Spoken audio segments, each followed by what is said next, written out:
Hello everyone, आप सभी का स्वागत है इस चैनल में। आज के इस वीडियो लेक्चर में आप देखेंगे 6 जनवरी 2024 जेई मेंस में जो सवाल पूछा गया है शिफ्ट 1 में, उसका डिटेल सॉल्यूशन। यह प्रॉब्लम डिटर्मिनेंट टॉपिक से लिया गया है और बेहद कंसेप्चुअल है। ये 12th के विद्यार्थियों को भी जानना चाहिए। और आप देखिए कि कितना आसान तरीके से आप इस सवाल को बना सकते हैं। एक्चुअली होता क्या है कि सवाल का फॉर्मेट इस रूप में रहता है कि देख के लोग सोचते हैं कि ये सब सवाल तो हम लोग किए ही नहीं, लेकिन ऐसा होता नहीं है। आपको बस आगे बढ़ना होता है, प्रॉपर्टीज़ वगैरह लगाना होता है और सवाल को बना लेना होता है। चलिए इस सवाल के सॉल्यूशन को देखते हैं। क्वेश्चन दिया हुआ है कि if A R is equals to, एक डिटर्मिनेंट है जिसके कॉलम 1 में एलिमेंट है आर, 2r, 3r-2, कॉलम 2 में है 1, 2, 3 और कॉलम 3 में है n² plus alpha, n² beta, n/2 into 3n-1। तो हमको फाइंड करना है then the value of twice of A10 minus A8। ध्यान दीजिएगा सवाल क्या निकालना है। फिर सवाल हम हटाएंगे, दूसरा पेज लेंगे, तो इसको ज़रा स्क्रीनशॉट लेकर रख लीजिए। Twice of A10 minus A8, यही हमको फाइंड करना है। Twice of A10 minus A8, option भी आप स्क्रीनशॉट लेकर के रख लीजिए। आइए इसके सॉल्यूशन को देखते हैं। देखिए आपका क्वेश्चन यही दिया हुआ था। एक डिटर्मिनेंट है AR, कॉलम 1 में है R, 2R, 3r-2 और कॉलम 2 में है 1, 2, 3 और कॉलम 3 में है n² plus alpha, n² beta, n/2 into 3n-1।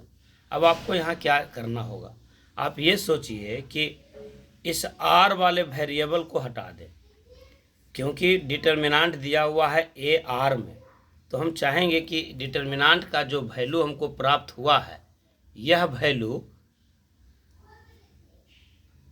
Simplest form में हमको मिल जाए। तो पहले शुरुआती दौर में जो दिख रहा है वो यह कि आप कॉलम 2 में R से मल्टीप्लाई कर करके C1 में घटा दीजिए।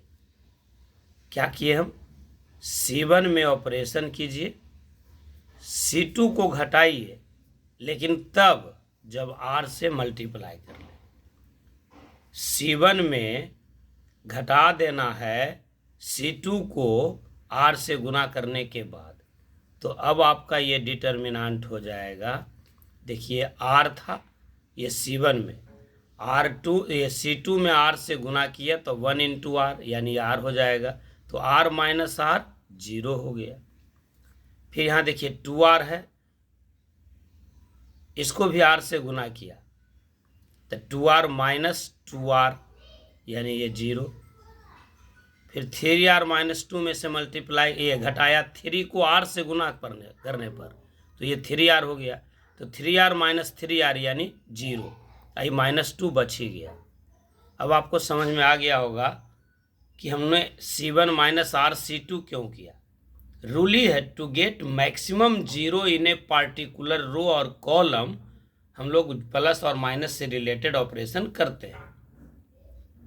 अब कॉलम 2 में कोई ऑपरेशन नहीं किए हैं तो इसको एज इट इज लिख देते हैं। कॉलम 3 भी एज इट इज रह जाएगा, n² प्लस अल्फा, ये होगा n² माइनस बीटा और ये होगा n/2 इंटू 3n-1।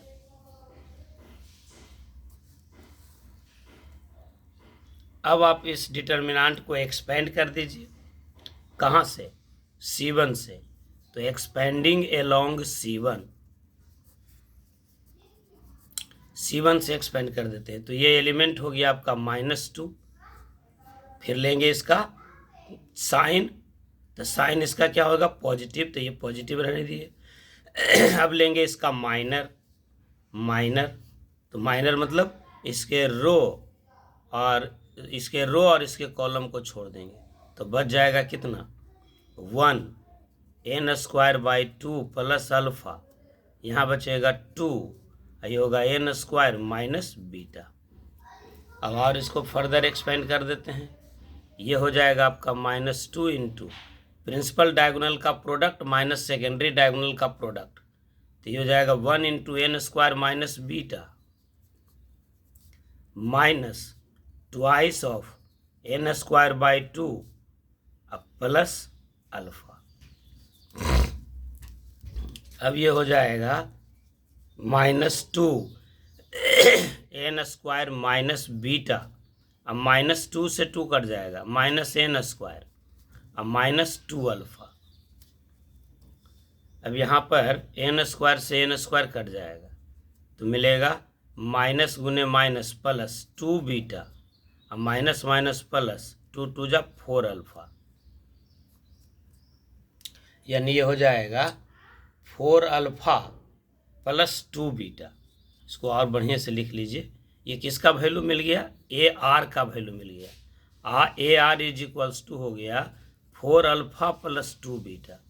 अब देखिए ए आर जो डिटर्मिनांट था ये आपको आर से इंडिपेंडेंट हो गया, यानी आर के जगह पर हम कोई भी वैल्यू रखेंगे तो इस डिटर्मिनांट का वैल्यू यही मिलेगा। ये बड़ा चालाकी से देखिए दिया हुआ सवाल है, ये आर में आदमी उलझ जाएगा, लेकिन जब आप सोल्व कीजिएगा तो आपको ये पता चल गया कि ये जो डिटर्मिनांट है वो आर के वैल्यू पर डिपेंड ही नहीं कर रहा है।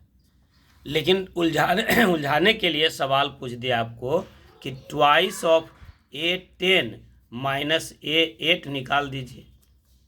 तो चूंकि ए आर का वैल्यू आर से इंडिपेंडेंट है, इसका मतलब A10 का वैल्यू वही होगा जो A8 का वैल्यू होगा, जो A2 का वैल्यू होगा, A100 कुछ भी रख देंगे, ए के फंक्शन में आ गया और ये आर से इंडिपेंडेंट है तो आर के जगह पर कुछ भी रखेंगे वैल्यू यही मिलेगा। तो 4 अल्फा प्लस 2 बीटा मिलेगा। हमको निकालना है twice of A10 minus A8।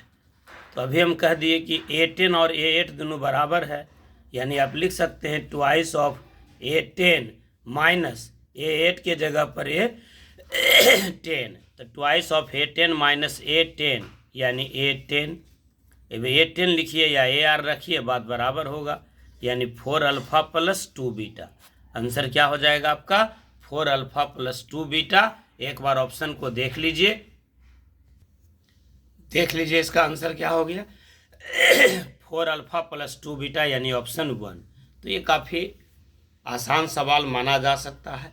तो अभी हम 6 अप्रैल के शिफ्ट 1 में पूछे गए लगभग 4 सवाल को बताए हैं। इस चारों सवाल में कहीं से ऐसा कुछ नहीं लगा कि बहुत ज़्यादा ये है, ऐसा नहीं है कि सभी सवाल ऐसे ही हैं। तो लगभग 15 सवाल तो ऐसे ज़रूर हैं जो 11 और 12 के सिलेबस से हैं, जिनको आप डायरेक्ट कंसेप्ट के माध्यम से बना सकते हैं कि अगर आपके पास कंसेप्ट अच्छा है तो आप उसको आराम से बना ही सकते हैं। कहने का मतलब ये हुआ, वीडियो बनाने का मतलब ये रहता है कि आम तौर पर लोग यही समझते हैं कि जेई करने के लिए बड़े से बड़े इंस्टीट्यूट में जाना ज़रूरी है। हमको ये कहना है कि बड़े से बड़े इंस्टीट्यूट में जाना ज़रूरी नहीं है, जहाँ भी पढ़ें वहाँ अच्छे से पढ़ने की ज़रूरत है। चाहे आप किसी सुदूर ग्रामीण इलाके में पढ़ते हों या बहुत अच्छे शहर के मल्टीनेशनल कंपनी वाले कोचिंग में पढ़ते हों, कोई फ़र्क नहीं पड़ता है। कोई भी डिटर्मिनांट पढ़ाएंगे, कोई भी शिक्षक डिटर्मिनांट पढ़ाएंगे तो वो यही बताएंगे कि whenever we have to solve the determinant we must have to get maximum 0 in a particular row और कॉलम। अब आपको ये सोचना है कि how can you get maximum 0 in a particular row और पार्टिकुलर कॉलम। तो that depends on your mind, that depends on your practice, यानी आपको ज़्यादा से ज़्यादा प्रैक्टिस करना है। अब जैसे ही प्रैक्टिस के मोड में आते हैं तो सवाल आपसे बनने लगता है। अब सवाल उठता है कि प्रैक्टिस के मोड में कब आना चाहिए, तो उसका परफेक्ट जवाब है कि जब आपके पास कंसेप्ट हो जाए। यानी कोई भी चैप्टर को आप पढ़िए, उसके सारे कंसेप्ट को माइंड में कंसंट्रेट कीजिए, उसमें इम्पोर्टेंट जो आपको बहुत ज़्यादा इम्पोर्टेंट कंसेप्ट लगता है उसको अंडरलाइन कीजिए, उसको अलग से नोट कीजिए और उसके बाद प्रॉब्लम में जाइए। और प्रीवियस ईयर प्रॉब्लम को जब आप बनाते हैं तो निश्चित रूप से आपका माइंड इग्नाइट होता है और आप अनसीन प्रॉब्लम को ही बनाने में सक्षम हो जाते हैं। वीडियो को अंत तक देखने के लिए आप सभी का बहुत बहुत धन्यवाद। वीडियो अच्छा लगता है तो निश्चित रूप से लाइक कीजिए, कमेंट कीजिए, कमेंट के माध्यम से बताइए कि क्या ये सब वीडियो बनाना यूजफुल रहेगा। अपने दोस्तों में से ज़्यादा शेयर कीजिए। बहुत बहुत धन्यवाद। Have a nice day.